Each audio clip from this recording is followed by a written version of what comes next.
महेंद्र धवन तिवारी और आप देख रहे हैं महोदय।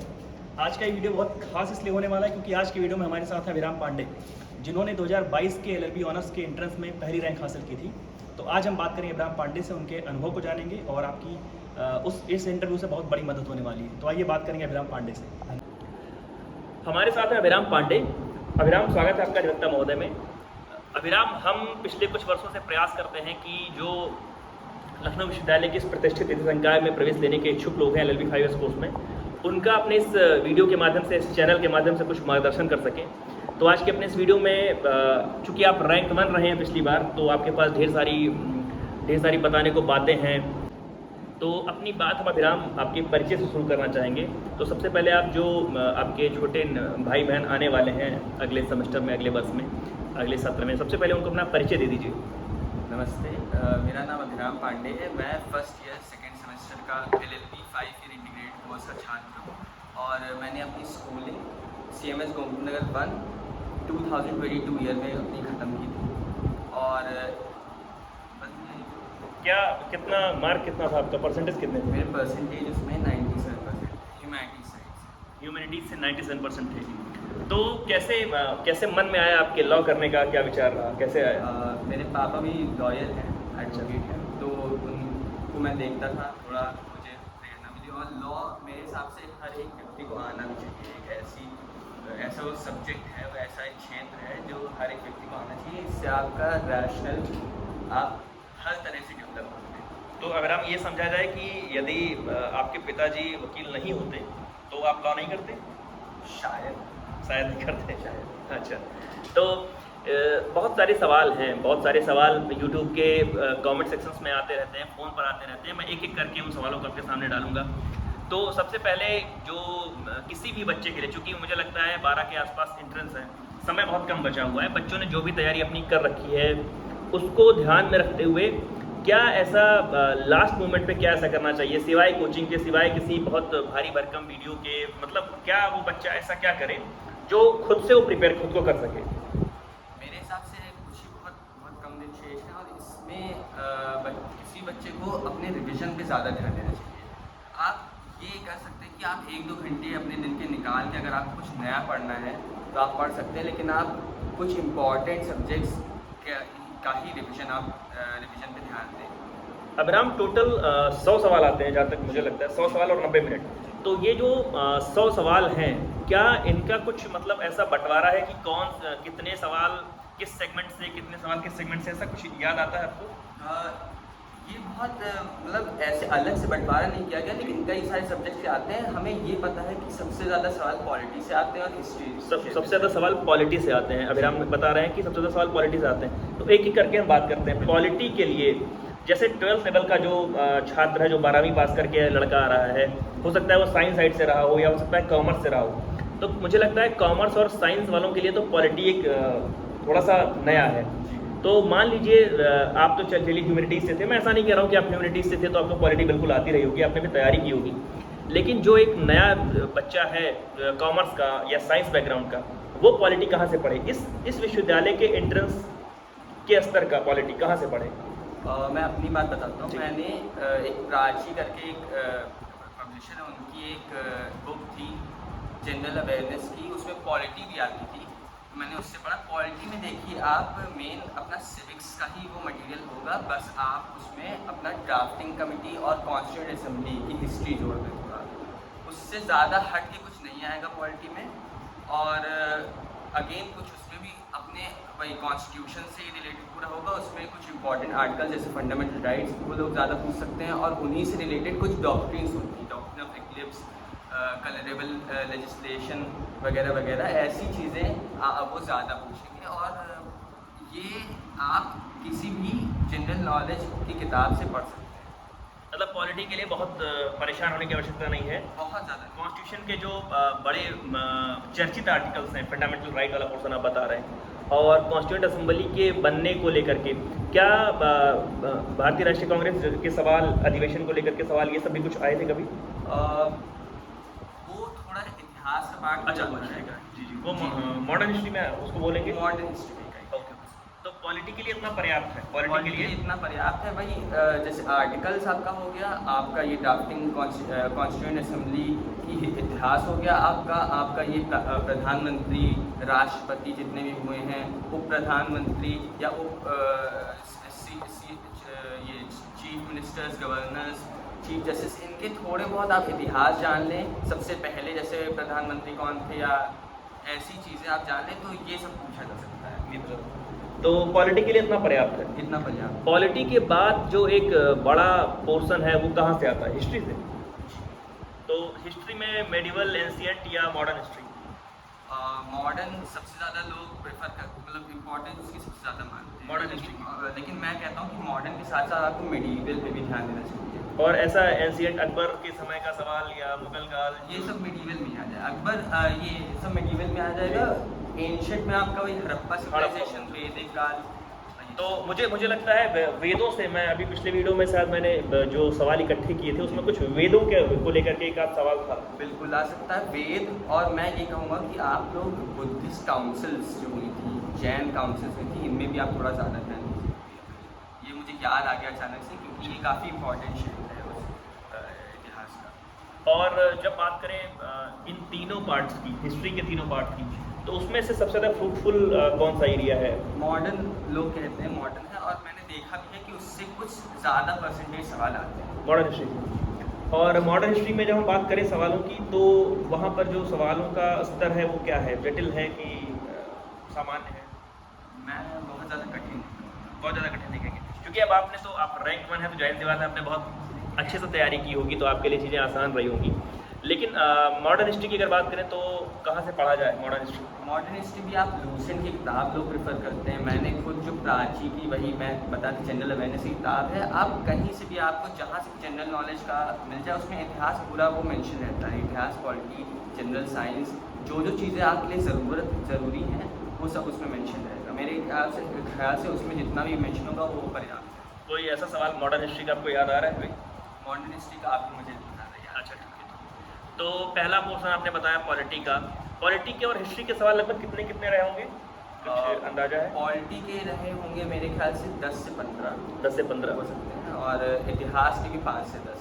इतिहास के 5 से 10। तो मतलब आप ये समझिए कि आप अगर पॉलिटी को कायदे से पढ़ करके आ रहे हैं, जैसा अभिराम ने बताया, और जैसा आप अपनी किसी भी किताब से पढ़ रहे होंगे, कोचिंग से पढ़ रहे होंगे या वीडियो से पढ़ रहे होंगे, तो पॉलिटी सबसे बड़ा हिस्सा है। पॉलिटी की सबसे बड़ी हिस्सेदारी है आपके पेपर में। और उसके बाद जो दूसरा सबसे बड़ा हिस्सा है वो है हिस्ट्री का, और हिस्ट्री में भी मॉडर्न हिस्ट्री का।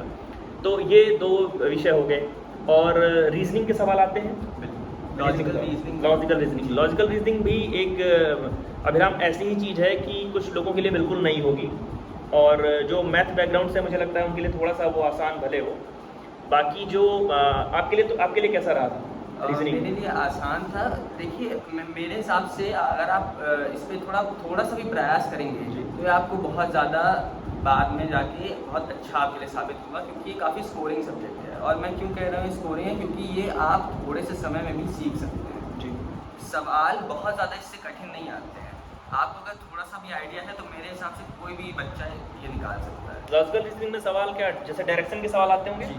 लॉजिकल रीजनिंग में मेन सबसे ज़्यादा आपको ध्यान देना है सीरीज़ पे, एनालॉजी से पिछली बार मेरे ख्याल से सवाल आए थे, डायरेक्शन से आ सकते हैं, ब्लड रिलेशन से आ सकते हैं, सिलॉजिज्म से आ सकते हैं। ये 5 जो इसमें सब्जेक्ट्स हैं विद इन लॉजिकल रीजनिंग, इनसे सबसे ज़्यादा सवाल आते हैं।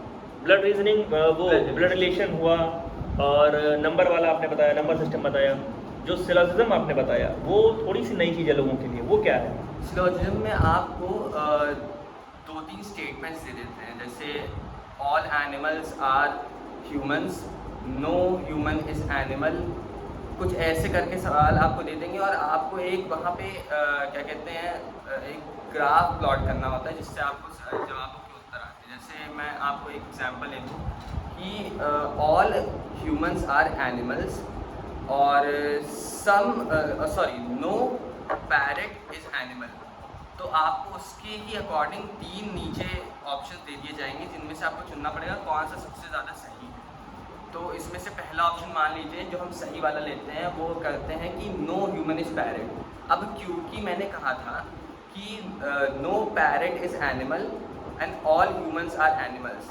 तो ह्यूमंस की जो श्रेणी है वो एनिमल्स के अंदर ही आ जाएगी, और क्योंकि पैरेट और एनिमल्स अलग हैं, इस वजह से हमारा ये जो कहन है कि no animals are no parrots are humans, ये सही हो जाए। तो जो साइलोसिज्म है या लीगल रीजनिंग के जो आपने 3-4 बताए, वो हिस्से बताए, तो मुझे ये लगता है कि खैर मुझे तो इंटर पास किए हुए ज़माने हो गए हैं, लेकिन अभी क्या जो सीबीएसई बोर्ड में आप लोग इंटरमीडिएट पढ़ते हो, तो वहाँ पर आपके इंग्लिश के पेपर में ये सब पढ़ाया जाता है क्या? ये सब पढ़ाया नहीं जाता, ये सब मैंने खुद से पढ़ा। अच्छा, ये सब आपके सिलेबस में नहीं है? तो ये मान के चलें कि सीबीएसई, आईसीएसई या यूपी बोर्ड के सिलेबस में नहीं है चीज़ें, ये सब सिलेबस। लेकिन आपको यहाँ के लिए अगर तैयार होना है तो ये रीजनिंग में एक बार फिर से दोहराएंगे अगर, तो नंबर सिस्टम और series, analogy, blood relations, direction, syllogism, और एक और चीज़ मैं भूल गया था, रैंकिंग। एक प्रश्न आते हैं रैंकिंग से, इसको वो भी थोड़ा इसी का थोड़ा पार्ट है। डिटेल में बताइए। जैसे आपका 10 बच्चे हैं, 10वें में से तीसरे बच्चे का नाम है अनमोल, और 5वें बच्चे का नाम है अभिराम। अनमोल और अभिराम के बीच में कितने बच्चे हैं? एक ही बच्चा होगा, तो वैसे भी सवाल आ जाते हैं। ये रैंकिंग बोलते हैं इसको? जी, इसको रैंकिंग। तो ये बिल्कुल मेरे लिए नई चीज़ है, और मुझे लगता है आप में से बहुत सारे लोगों के लिए नई चीज़ होगी, क्योंकि ये रैंकिंग वाली बात मुझे लग रहा है शायद मैं पहली बार ही सुन रहा हूँ। तो ये मान के चलिए कि ये यहाँ से भी आपको अगर 4-5 जो इसके अंदर के टॉपिक आ गए रीजनिंग के अंदर के, और मुझे लगता है अगर 2-2 सवाल सबके आ रहे हैं तो लगभग 10 सवाल तो यहाँ के हो गए। बिल्कुल 10 सवाल यहाँ से हो गए। 10 सवाल हो जाते हैं। वो एक अलग से थोड़ा सा, मतलब बहुत अलग नहीं, लेकिन वो सेक्शन एक उनका डिवाइडेड होता है। जी, बाकी घबराने की बात नहीं, अगर भैया कहेंगे तो मैं नोट्स भी थोड़ा शेयर करवा दूँगा मेरे पास। तो पहली चीज़ हो गई पॉलिटी, दूसरा हो गया हिस्ट्री, और तीसरा हो गया रीजनिंग। और उसके बाद अगर लीगल एप्टीट्यूड और कुछ जीएस, एक जीएस बड़ी चीज़ है। जीएस में जीएस, करंट अफेयर्स, और बिल्कुल 1 महीने पहले तक का पढ़ें या साल भर का ही पढ़ें, एक बड़ा बच्चों में एक वो रहती है, क्योंकि कई सारे जगहों का जो सिलेबस होता है, तो वो जैसे आज एंट्रेंस होना है तो ये मान के चलते हैं कि उसके पिछले एक वर्ष का आपसे करंट अफेयर्स पूछते हैं। जो लखनऊ विश्वविद्यालय के यूजी का एंट्रेंस आपने दिया एलएलबी ऑनर्स का, तो जब उस समय आपके पेपर में आपको करंट अफेयर्स के सवाल मिले, तो आपको क्या लगा कि वो सवाल 2-3 साल पहले के थे, या बिल्कुल 1 साल के रहे, या बिल्कुल 4-6 महीने पहले के थे? कैसा याद क्या आता है आपको? वैसे तो कहा जाता है, जैसे अभी जुलाई में होने वाला है 12 जुलाई, तो मैं रिकमेंड करूँगा कि आप जनवरी से पढ़ना शुरू कर दीजिए। जनवरी से? जी। बाकी सवाल जो मेरे समय पे आए थे, जितना मुझे याद है, वो बहुत पुराने नहीं थे, वो 2-3 महीने पहले के ही थे। जनवरी से बहुत पहले मेरे ख्याल से नहीं आएगा, लेकिन अगर आपको जैसे अभी क्योंकि कम दिन है और आपको कुछ चीज़ें अपनी मजबूत करनी है, तो मैं ये कहूँगा कि आप जनवरी से शुरुआत करें। और जब करंट अफेयर्स की हम बात करते हैं, तो करंट अफेयर्स में एक चीज़ अगर हम बात करें, जैसे अवार्ड्स के बारे में पूछा गया, अवार्ड्स के बारे में, और क्या जो पॉलिटिकल चीज़ें हैं, पॉलिटिकल से मेरा मतलब है, खैर पॉलिटिकल कहना ठीक नहीं है, लेकिन जैसे बड़े इंटरेस्ट में होता है, बड़े से मेरा मतलब है कि अन्य इंटरेस्ट में होता है कि लोग पीएम के दौरों को फॉलो करते हैं कि पीएम कहाँ गए, वहाँ पर क्या उन्होंने बात करी, कहाँ पे ट्रीटी साइन की, तो कुछ इस प्रकार के सवाल भी आते हैं क्या? देखिए, बहुत ये डायलॉग जो होते हैं वो बहुत ज़्यादा इनमें सवाल नहीं करते। मेन आपके सवाल बनेंगे इंपॉर्टेंट डेज पे। जी हाँ, अभी जो पिछला वीडियो मैंने किया उसमें एक सवाल था, जैसे पीसी मालूम, इसके ऊपर सवाल था, मैथमेटिक्स डे पे सवाल था जी, स्पोर्ट्स डे पे सवाल था, तो ऐसे वाले सवाल आप कह रहे हैं? बिल्कुल जी। तो ये आपके लिए जो इम्पोर्टेंट डेज हैं, और उन डेज में मैं एक चीज़ और जोड़ूंगा कि जो अभी जैसा अभी हम बता रहे हैं 6 महीने के, तो पिछले 6 महीने के जो इम्पोर्टेंट डेज हैं, योग दिवस की जैसे थीम क्या थी, जो दिवस जब भी आप पढ़िए तो दिवस के साथ उसकी थीम भी जरूर पढ़िएगा, या कुछ ऐसा किसी विशेष व्यक्ति के ऊपर किसी दिवस को समर्पित किया गया है। दिवस से मैं समर्पित करने का मतलब जैसे किसी एक खास दिन, किसी एक आदमी का जन्मदिन था या कुछ ऐसा था, तो अगर उसको उनके लिए डिवोट किया गया है तो वहाँ पर तो डेज को लेकर सवाल, अवार्ड्स को लेकर सवाल, समिट्स को लेकर भी सवाल आते हैं।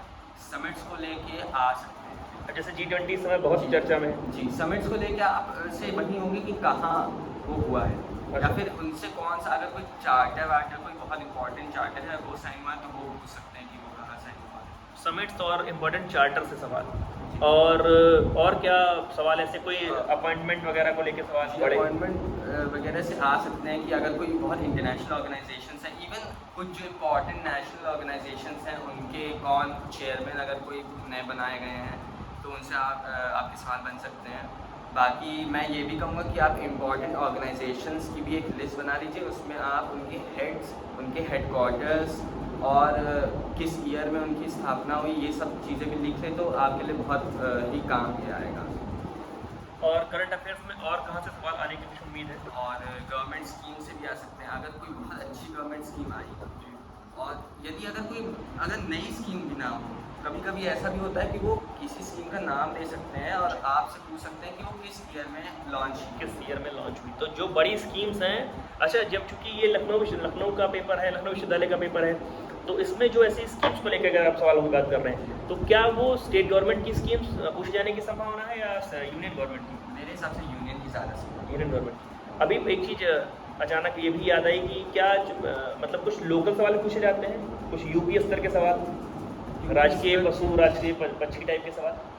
जहाँ तक कि मुझे याद है नहीं, मतलब इस जो एंट्रेंस को ऑल इंडिया लेवल का माना जा रहा है तो ऑल इंडिया लेवल के सवाल आने हैं, तो यहाँ पर आपको बहुत परेशान होने की आवश्यकता नहीं है कि आप कोई जैसे PCSJ के लोगों पे पेपर के लोग समय पढ़ते हैं तो उसमें खास वो एक यूपी की भी किताब पढ़ते हैं, पतली किताबें आती हैं, तो यहाँ पर कुछ ऐसा विशेष यूपी के बारे में पढ़ने की जरूरत नहीं। हाँ, अगर कुछ ऐसा बहुत बड़ा काम, कुछ बहुत बड़ा उद्घाटन, किसी चीज़ का शिलान्यास, किसी चीज़ की आधारशिला वगैरह रखी गई है, तो वो जो नेशनल इंपॉर्टेंस का हो तो वो चीज़ आपके लिए महत्वपूर्ण हो सकती है, लेकिन बहुत ज़्यादा आपको अंदर जाके डेप्थ में जा करके यूपी के बारे में अनुसंधान करने की आवश्यकता नहीं है, जैसा विराम भी बता रहे हैं।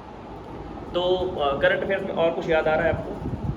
करंट अफेयर्स में ऑर्गेनाइजेशंस हो गई, आपकी स्कीम्स हो गई, और कुछ ये भी हो सकता है कि जो नई नई किताबें लोग लिखते हैं, नई किताबें, मैं ये नहीं कहूँगा कि आप सबका याद करें, लेकिन कुछ किताबें जैसे कुछ अवार्ड्स जिनको अवार्ड्स मिला, हमारे समय में एक गीतांजलि जी को उन्होंने टूम ऑफ सैंड कर किताब लिखी थी, वो भी काफ़ी इम्पोर्टेंट थी। तो ऐसी अगर आपको किताबें मिलें तो वो उनके बारे में भी आप जान लीजिए। मतलब बुकर है, मैन बुकर है, इन सब चीज़ों। और ये जो दूसरे अवार्ड्स में जैसे ऑस्कर हुआ, फीफा के कुछ अवार्ड्स हुए, ICC के अवार्ड्स हुए, कुछ ऐसे भी सवाल आ सकते हैं? जी, स्पोर्ट्स से तो आते ही हैं, और स्पोर्ट्स मेरा मतलब यही नहीं कि सिर्फ क्रिकेट ही लोग फॉलो करें, कई सारे ऐसे खेल हैं जो लोग बहुत ज़्यादा नहीं देखते, हम लोग नहीं देखते हैं। लेकिन उनसे भी आप सवाल, मुझे 2 सवाल अभी याद आ रहे हैं। एक सवाल शायद आपके समय में आया था कि RCB का कैप्टन कौन है, और एक सवाल आया था उसमें वो, जैसा अभी मैंने पिछली वीडियो में बताया, ये कोई गुमनाम टाइप का खेल है। गुमनाम से मतलब मैं उस खेल की प्रतिष्ठा कम नहीं कर रहा हूँ, मैं कह रहा हूँ कि उस खेल पर हम लोग बहुत ध्यान नहीं देते। उसमें एक खिलाड़ी का नाम ऊपर था और नीचे लिखा था कि ये किस खेल से संबंधित है, तो चूँकि हम लोग बहुत ध्यान नहीं देते, जैसे अभी कल परसों में इंडिया ने फुटबॉल में एक बड़ा टूर्नामेंट जीता, तो खैर बहुत रिसेंट है तो मुझे नहीं लगता कि पेपर में आ जाएगा, क्योंकि बहुत कम दिन बचा हुआ है। हो सकता है अपना है, हो सकता है। तो ये करंट अफेयर्स इतना है कि कुछ इसके अलावा भी कुछ है? अभी के लिए इतना ही, अभी इतना याद है। तो और अगर करंट अफेयर्स को हम थोड़ा सा, चूँकि लॉ का एग्ज़ाम है, तो क्या लीगल करंट अफेयर बोले या बोले लीगल नॉलेज से सवाल आते हैं कुछ? जी, आ सकते हैं। जैसे किस प्रकार के सवाल? कुछ अगर इम्पोर्टेंट जजमेंट आया हो। इम्पोर्टेंट जजमेंट, ये बड़ी बात आपने बताई। जो भी महत्वपूर्ण निर्णय है, और सर्वोच्च न्यायालय का, supreme court, even high court, जी, अगर जैसे आप मुद्दों पे भी जाते हैं कि अभी मैरिटल रेप का अगर कोई दिल्ली हाई कोर्ट ने जजमेंट दिया था, तो वो भी काफ़ी महत्वपूर्ण होता है आपसे। इवन वो कभी कभी क्या होता है कि आपसे कोर्ट भी पूछ सकते हैं कि किस हाई कोर्ट में ये इस निर्णय को। यहाँ पर मैं इसको थोड़ा सा आसान करने के लिए मैं एक बार आपसे भी पूछूंगा, और मैं खुद भी कहूँगा कि जैसे अब ये चीज़ जो है, जो बार बार मैं कह रहा हूँ कि जो बच्चा कॉमर्स बैकग्राउंड का है, उसका इंटरेस्ट नहीं है कि वो सुप्रीम कोर्ट ने क्या जजमेंट दिया, कौन सा एक्ट बन रहा है, कौन सा कॉन्स्टिट्यूशन में अमेंडमेंट हुआ। ये जो थोड़ा सा रुचि रखता है संविधान में, जो आपकी तरह सोच के पहले से रखता है कि मुझे इस फील्ड में जाना है, कुछ लोग हैं जो रैंडम आएंगे, तो उनके लिए क्या है कि वो सारे के सारे जजमेंट अब पढ़ना शुरू करें कुछ ही दिनों में, वो कैसे जजमेंट को पढ़ेंगे? आप देखिए, कुछ इम्पॉर्टेंट जजमेंट्स की बात आती है, क्या कहते हैं कि जो बहुत ज़्यादा अभी चल रहे हैं, मैरिटल रेप जैसे मैंने कहा, और सेम सेक्स मैरिज का सवाल हो गया, सेम सेक्स मैरिज का बिल्कुल सवाल हो गया। ऐसे जजमेंट्स बहुत इम्पॉर्टेंट हैं, और मेरे हिसाब से देखिए बहुत ज़्यादा वो इस पर फोकस नहीं करेंगे। मैं ये एक बस पूरे करंट अफेयर्स जो कि बहुत बड़ा एक हाँ। विषय है अपने में, उसका बस एक छोटा सा पार्ट है। है। तो इस पे बहुत ज़्यादा भी फोकस ना करके आप जितना कर सकें मैं कहूँगा आप कर दें। मतलब मैं इसको आपको लेकर के बहुत pressure नहीं बहुत डालता। इसको लेकर के बहुत तनाव लेने की ज़रूरत नहीं बहुत है ज़्यादा कि तनाव अब ये एक नहीं। नई चीज़ आ गई, अब ये भी पढ़ना है। जी, मैं डराना नहीं चाह रहा हूँ। मैं खुद भी इसको प्रिपेयर कर रहा था, तो मैं हर एक जजमेंट नहीं पढ़ता था। मैं न्यूज़पेपर पढ़ते हैं आप, तो जो भी अगर कोई इम्पोर्टेंट जजमेंट आपको लगा कि है, और मैं ये नहीं कह रहा हूँ कि अक्सर हम देखते हैं कि कहीं कोई लोग गिरफ्तार किए जा रहे हैं, किसी को बेल मिली, ये सब नहीं। जिसपे एक बहुत क्वेश्चन ऑफ लॉ डिसाइड किया जाए, वो जजमेंट्स मतलब जो असर जैसा डाला, जिसने असर डाला है। जैसे यहाँ पे एक चीज़ बहुत प्रासंगिक है कि राइट टू प्राइवेसी का जब जजमेंट आया, जो जिसको आधार केस बोलते हैं, तो वो जजमेंट एक लंबे समय तक असर डालने वाला था। और मैं देख रहा हूँ अभी तक वो जजमेंट पूछा जाता है लोगों से। तो जिसको बोलते हैं हम लोग कानूनी भाषा में कहा जाए तो जिसको लीडिंग जजमेंट बोलते हैं, तो लीडिंग जजमेंट पूछे जाते हैं, लीडिंग केसेस पूछे जाते हैं। आपको बहुत ज़्यादा प्रयास ये करना है कि आप अगर अभी बिल्कुल नए से शुरुआत करना चाहते हैं तो आप प्रयास करिए कि जो टॉप 10-20 केसेस का जो बंच है, आपको चाहे वो कहीं की PDF मिल जाए, लाइवला वगैरह पे मिल जाए या किसी वीडियोस में मिल जाए, तो आप प्रयास करिए कि साल भर के पिछले जो 20 बड़े जजमेंट हैं, 20 मतलब जितनी आपकी क्षमता है, आप पढ़ना चाहिए 100 पढ़ लीजिए, लेकिन आप प्रयास करिए क्योंकि एक आध जजमेंट पूछे जाने की उम्मीद है। और मुझे लगता है पिछले वाले इंटर्स में, उसके पहले वाले इंटर्स में बेंच में ये भी पूछा गया था कि इसमें किसने अपना डिसेंट ओपिनियन दिया था। तो ऐसा नहीं है, हो सकता है आप ये एक सवाल छोड़ करके भी आपका प्रवेश हो जाए, लेकिन अगर आप कर लेंगे तो इनकी तरह आप रैंक 1 लेकर के आएंगे और शायद मैं आपका इंटरव्यू ले रहा हूँ। तो ये करंट अफेयर्स की बात हो गई।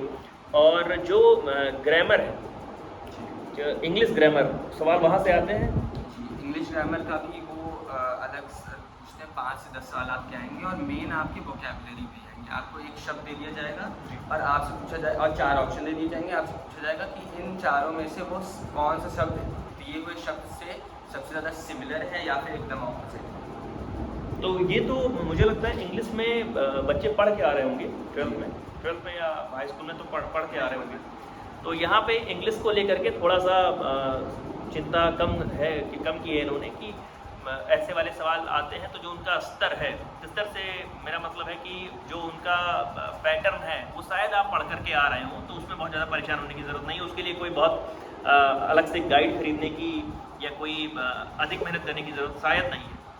तो और इसके अलावा कुछ और भी सवाल, जो कुछ पैसेज वगैरह दे करके सवाल? पैसेज मेरे समय पे तो नहीं हुआ, लेकिन शायद अब कौन क्या पेपर बना रहा हो, जी। लेकिन हो सकता है आ सके, लेकिन मुझे नहीं लगता आपको उसमें इतनी मुश्किल होगी। और डायरेक्ट ही सवाल पूछेंगे, इसमें बहुत ज़्यादा कोई कठिन सवाल मेरे हिसाब से नहीं है। और आपने कहा कि लगभग 10 के करीब सवाल आते हैं, तो कुछ और सवाल आपको याद आ रहा है किस तरीके के सवाल इंग्लिश में पूछे जाते हैं? ज़्यादातर यही वोकैबुलरी के सवाल आते हैं। सिमिलर या तो यहाँ मुझे लगता है बहुत चिंता करने की ज़रूरत नहीं, क्योंकि उतना आप बुद्धि विवेक ले करके आ रहे हैं। इंग्लिश का हो गया, मैथ्स के कुछ सवाल? मैथ्स के नहीं आते, मैथ्स के ज़्यादा। ये तो बड़ी चिंता ख़त्म किया। मैथ्स, साइंस के सवाल? साइंस में बिल्कुल आ सकते हैं।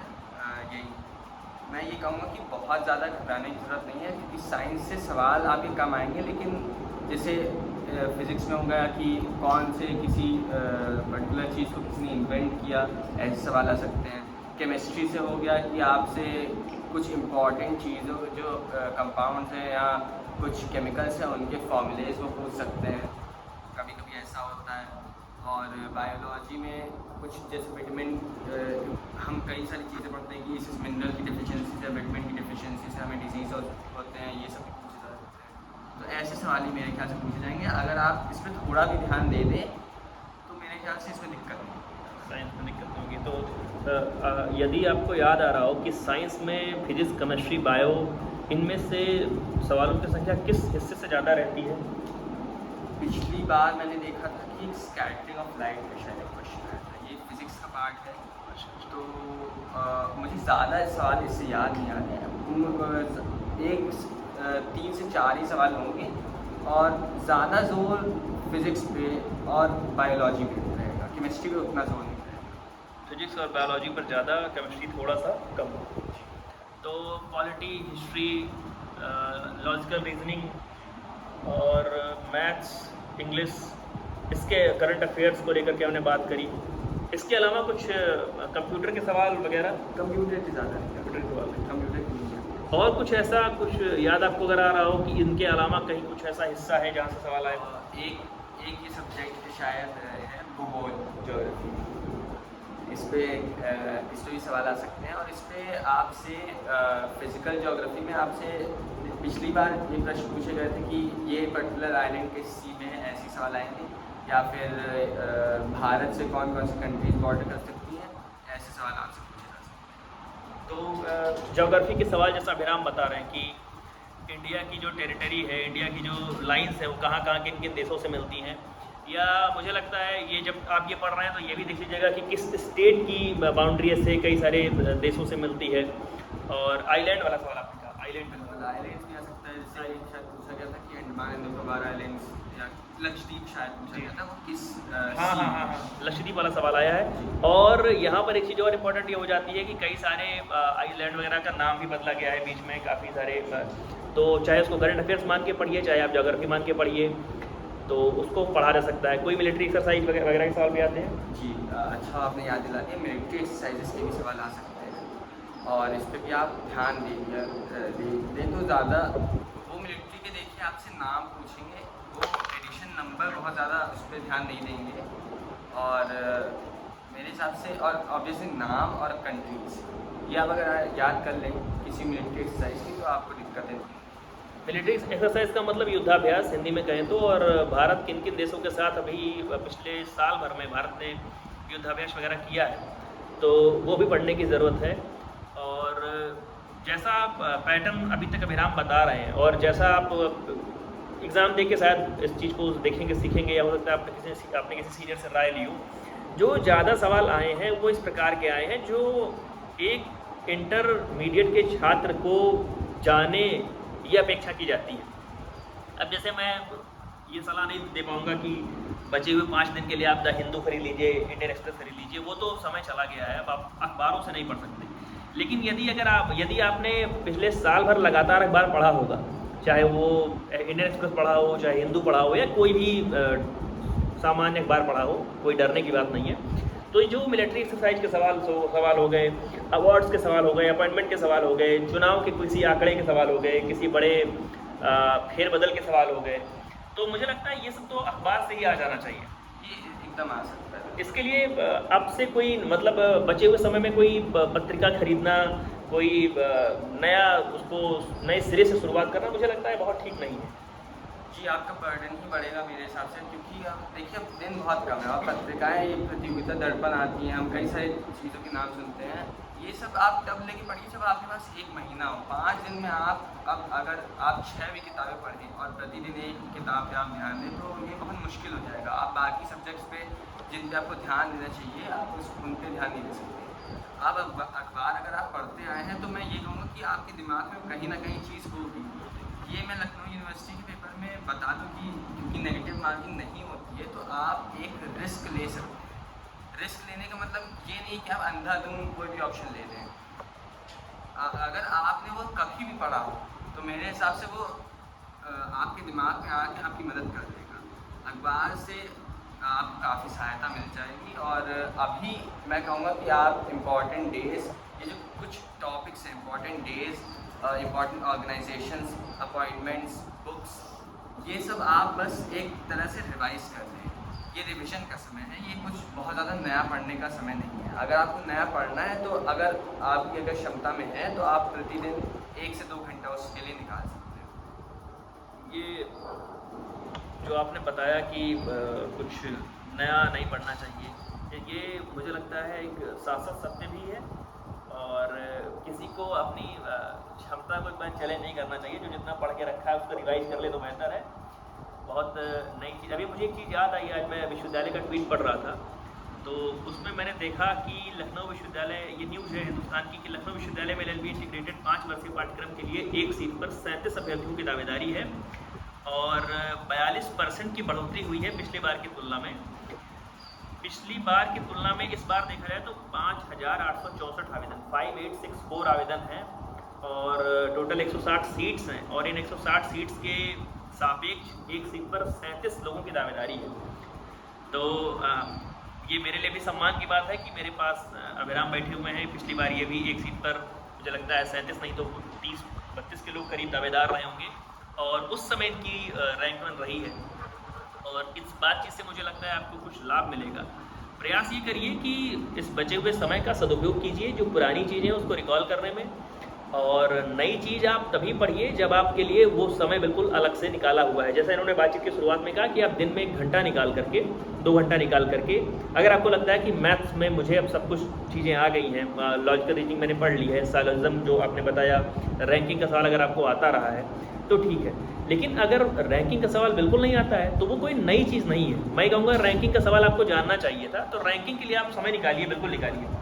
लेकिन आप इस चीज़ के लिए समय निकालिए कि अब मैं आज से लेकर के और सारे राष्ट्रीय कांग्रेस अधिवेशन के अध्यक्षों का नाम याद करूँ, तो मुझे लगता है वो थोड़ा मुश्किल हो जाएगा। वो ना करें तो ही बेहतर है। बाकी लॉजिकल रीजनिंग से जो सवाल आते हैं वो सही बात है, वो पूरे के पूरे नंबर देते हैं, और जब आप शायद उसके एक फॉर्मूले को जान जाते हैं तो आपके लिए सारे सवालों को हल करना आसान हो जाता है, जो कि मुझे लगता है हिस्ट्री में थोड़ा मुश्किल है। लेकिन मैथ्स किस्म के जो सवाल हैं उसमें अगर आप फॉर्मूले जानते हैं तो किसी भी प्रकार का सवाल आ जाए आपको उसको हल करने में बड़ी आसानी हो जाती है। और लॉजिकल रीजनिंग ऐसा सब्जेक्ट है जो आप बहुत ज़्यादा आपको समय नहीं देना पड़ेगा। आप अगर अपना प्रतिदिन 1 से 2 घंटा भी दे दें तो भी आप कर सकते हैं। 5 दिन लॉजिकल रीजनिंग के लिए काफ़ी। तो ये सारी बात जो मुझे याद है सवालों में रहती है। दूसरी जो अब एक इस इंटरव्यू के अलावा अगर बात करें, जो हिंदी भाषी लड़का है, हिंदी भाषी से मेरा मतलब है जो हिंदी मीडियम, मतलब वो समझ तो रहा है इंग्लिश को, लेकिन इंग्लिश बोलने में या इंग्लिश में लिखने में उसको समस्या हो रही है। तो क्या अभी, अच्छा हाँ, एक बात और भी है, अभी इनका रिजल्ट भी आया फर्स्ट सेमेस्टर का, तो उसके लिए भी आपको बहुत बधाई। और आपका मीडियम क्या था, हिंदी था इंग्लिश था? मेरा इंग्लिश मीडियम था।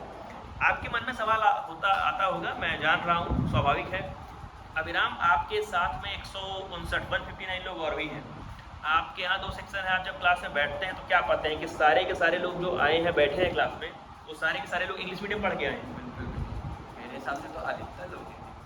ये बहुत तसल्ली की बात है और बहुत ये सुकून की बात है कि मीडियम का कोई असर नहीं है। लखनऊ विश्वविद्यालय में तो कम से कम बिल्कुल नहीं है। आप अपने को हिंदी मीडियम से इंग्लिश मीडियम में कन्वर्ट करना चाहें, इंग्लिश मीडियम से हिंदी मीडियम में कन्वर्ट करना चाहें, बिल्कुल आराम से कर सकते हैं। और अपने दिमाग से ये बात, मैं चाहूँगा अभिराम ये बात आप ही कहिए, मतलब मेरे कहने से मत कहिए, आप खुद मीडियम वाला जो डर है बच्चों में, वो क्या सही है? नहीं, मेरे हिसाब से सही नहीं है। देखिए, क्वेश्चन पेपर में आपको कोई दिक्कत नहीं होगी, वो बायलिंगुअल होता है, उसमें हिंदी में प्रश्न दिए रहेंगे, इंग्लिश में प्रश्न दिए रहेंगे। अगर आप इंग्लिश सेक्शन की बात करें कि उसमें वोकैबुलरी पूछी जाती है, थोड़ी कठिनाई होगी, लेकिन मेरे हिसाब से वो बहुत ज़्यादा डिफ़िकल्ट नहीं पूछते हैं। अगर आपको देखिए, इंग्लिश के अलावा भी कई सारे और सेक्शन हैं, इंग्लिश तो बहुत ज़्यादा वो लोग जोर नहीं देंगे। तो मेरे हिसाब से अगर इवन आप हिंदी मीडियम के भी हैं, कोई दिक्कत नहीं। कई, जैसे मैंने कहा कि अधिकतर लोग हिंदी मीडियम से भी आते हैं, तो ऐसी कोई बहुत दिक्कत नहीं होगी, क्योंकि अगर आपके बाकी सारे सब्जेक्ट स्ट्रॉन्ग हैं। ये इस चीज़ को लेके बिल्कुल निश्चित रहिए। और खैर, ये मैं आधिकारिक रूप से कहूँ तो इस प्रकार का कोई मैसेज में बहुत बार पूछा जाता है कि मैं हिंदी मीडियम से हूँ, क्या मैं लखनऊ विश्वविद्यालय से LLB कर पाऊँगा कि नहीं कर पाऊँगा? बेशक कर पाएंगे। और मैं ये भी बताऊँगा कि चाहे अभिराम हो, चाहे जो भी बच्चा हो, समझता सब हिंदी में ही है, समझते सब लोग हिंदी में। मैं भी हिंदी में ही समझता हूँ, भले इंग्लिश में लिख लूँ, आप इंग्लिश में लिख लूँ, लेकिन समझने की जो हम लोग की प्रक्रिया है वो हिंदी की है। तो इसमें हिंदी इंग्लिश को लेकर के डरने की बिल्कुल ज़रूरत नहीं है। बाकी जब आप आइए तो अभिराम से आपकी मुलाकात होगी। बाकी मैं अंत में चाहूँगा अभिराम, इस बचे हुए समय के लिए आप, अब तो आप बड़े हैं, द्रोण की भूमिका में हैं, तो कुछ जो आप कहना चाहें अपने नवागंतुकों से, जो आपके जो छोटे भाई बहन आने वाले हैं, उनके लिए आपकी क्या सलाह है, वो आप बता दीजिए। सबसे पहले मैं कहूँगा कि आप कॉन्फिडेंट हैं। डर आता है आखिरी के दिनों में, जैसे जैसे एग्ज़ाम आते हैं, डर और बढ़ता रहता है, लेकिन मैं ये कहूँगा कि आप रिज़ल्ट पे भी बहुत ज़्यादा फोकस ना करें, आप अपने परिश्रम पे करें। जैसे भगवद गीता, भगवान कृष्ण ने भी कहा है, कॉन्फिडेंट रखें। इन 5 दिनों में आप अपनी कंसिस्टेंसी बना के रखिए।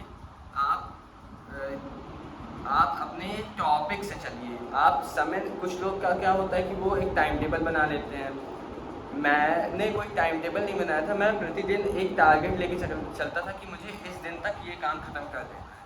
और ये अगर आप भी करें या आपका कोई भी तरीका हो, अगर आप प्रतिदिन जो भी आपने प्लान किया है वो आप करें, इसको कंसिस्टेंसी कहेंगे और यही मैं चाहता हूँ कि आप करें। बाकी इस समय क्योंकि दिन बहुत कम है तो मैं ये भी कहूँगा कि आप रिविजन पे ज़्यादा ध्यान दें और स्मार्ट वर्क करें, हार्ड वर्क ना करें, स्मार्ट वर्क करें। वो उन सवालों को ज़्यादा आप फोकस करें जिनके पूछे जाने की ज़्यादा संभावना है। तो ढेर सारी शुभकामनाएं जो भी लोग LLB 5 ईयर्स कोर्स के लिए विश्वविद्यालय में एप्लीकेशन कर चुके हैं और जो ये वीडियो देख रहे हैं, नहीं भी देख रहे हैं, उन सभी लोगों को ढेर सारी शुभकामनाएं। आपको आप भी लखनऊ विश्वविद्यालय में LLB में एडमिशन पाएँ, प्रवेश अपना सुनिश्चित करें। और अंत में मैं कहूँगा कि आप अपनी एक सीट के लिए चिंता करिए कि मुझे विश्वविद्यालय में एक सीट चाहिए, क्योंकि मुझे लगता है जब एंट्रेंस सारे लोग पास करके आते हैं, सबके साथ एक जैसा ट्रीटमेंट होता है। कोई ऐसा नहीं है कि अगर आप रैंक 1 ला रहे हैं तो विशेष ट्रीटमेंट हो रहा है। हाँ, सुनने में अच्छा लगता है, आकर्षक लगता है, लेकिन आप अपनी एक सीट के लिए परेशान होइए। बिल्कुल रैंक 1 लाना है, बिल्कुल मुझे टॉप करना है, इसमें टॉप करने का कोई मायने नहीं है। आप जब सेमेस्टर्स में टॉप करिए वो बात अलग है। तो ढेर सारी शुभकामनाएं आप सभी को। इस वीडियो के डिस्क्रिप्शन में एक व्हाट्सएप ग्रुप का लिंक होगा, उस लिंक को आप ज्वाइन कर लीजिएगा। मैं वहाँ पर अभिराम को भी ऐड कर दूंगा। इनके पास जो नोट्स वगैरह हैं वहाँ पर वो डाल देंगे। बाकी यदि आपको कोई जो सवाल जवाब पूछने होंगे, प्रयास करिएगा कि केवल एंट्रेंस को लेकर के सवाल हों, वो हम लोग भी प्रयास करेंगे कि अपने समय में निकाल करके तो उस पर आपको कुछ मार्गदर्शन और कर सके। तो ढेर सारी शुभकामनाएं आपको मेरी ओर से, अभिराम की ओर से। आप सभी विश्वविद्यालय का हिस्सा बनिए, हम लोग की यही कामना है। धन्यवाद, प्रणाम।